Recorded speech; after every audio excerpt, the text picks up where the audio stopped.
KTNG 그 2025년 주주 환원 계획 있잖아요. 이게 정말 눈에 띄더라고요.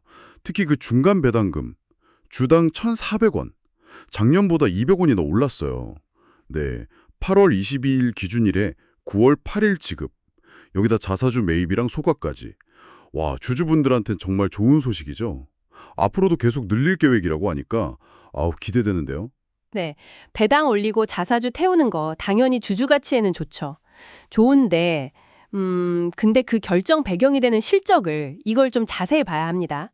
상반기 전체 매출이 3조 원 넘어서 역대 최대다. 네, 맞아요. 해외 담배랑 그 부동산 개발 덕분이죠.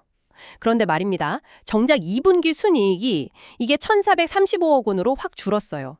작년 같은 기간하고 비교하면 54.1%가 줄었어요. 반토막 이상이죠. 환율 때문에 외화평가 손실이 컸다. 이렇게 설명은 하지만 그래도 이익 감소폭이 너무 큰 거 아닌가? 좀 걱정스럽습니다. 순이익 감소는 좀 아쉽긴 하네요. 네, 그래도 사업별로 뜯어보면 또 괜찮은 부분들이 많아요. 특히 담배 사업, 이거 정말 대단해요. 2분기 매출이 1조 906억 원인데 이 중에서 해외 비중이 무려 62.6%나 돼요. 판매량도 9% 넘게 늘고 가격도 올랐어요. 그래서 분기 최대 실적세로 썼거든요. 국내 총수요는 계속 줄고 있다지만 신제품들 덕분에 점유율은 오히려 올랐고 특히 아시아 태평양이나 중남미 이런 해외 시장 성장이 전체 실적을 그냥 끌고 가고 있어요. 이 기여도도 커졌고요. 네, 맞아요. 해외 담배 사업 성과. 이건 분명히 눈에 띄는 부분입니다. 인정해요. 하지만 이게 국내 시장이 계속 안 좋아지는 걸 계속 메울 수 있을 만큼 그게 지속 가능할까? 이건 좀 지켜봐야 하는 문제고요. 그리고 KTNG의 그 미래 성장 동력이라고 하는 NGP 있잖아요. 전자담배. 그쪽은 어떻습니까? 2분기 매출 보니까 1,961억 원. 작년이랑 거의 똑같아요. 비슷한 수준. 연초에 디바이스 공급망 문제가 좀 있었다. 그렇다 치더라도 성장이 딱 멈춘 듯한 모습. 이거 좀 불안 요인 아닌가요? 국내 점유율이야 리레이블 신제품 덕에 좀 올랐다지만 경쟁은 점점 더 심해지고 있잖아요. 네, NGP 국내 성장이 조금 주춤한 건 맞아요. 근데 해외 쪽은 또 달라요. 러시아 내 판매 지역을 넓히면서 분기 판매량이 다시 늘었어요. 반등에 성공했다는 거죠. 이게 또 중요하거든요. 그리고 건강기능식품 사업도 빼놓을 수 없죠.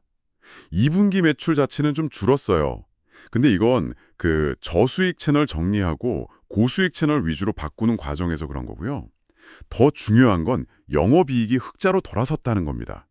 마케팅 효율화, 운영 개선 이런 노력이 이제 빛을 본 거죠. 특히 국내 온라인 매출은 43%나 확 늘었어요.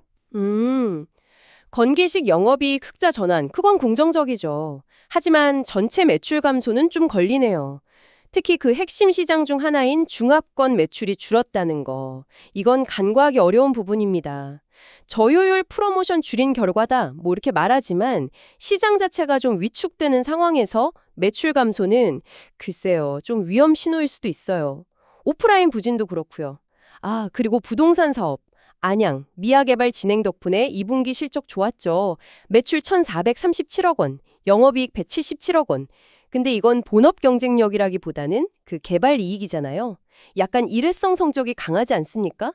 이런 이익이 계속될 거라고 보긴 좀 어렵죠. 물론 부동산 이익의 지속 가능성은 좀 더 봐야겠지만요. 그래도 전반적으로 보면 환경이 참 어려운데도 해외 담배 중심으로 외형 성장을 잘 이뤄냈고 동시에 또 주주 환원에도 적극적으로 나서고 있잖아요. 이런 모습은 정말 높이 평가해야 한다고 봐요.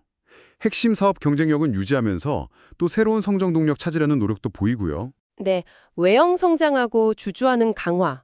이건 분명 눈에 보이는 성과 맞습니다.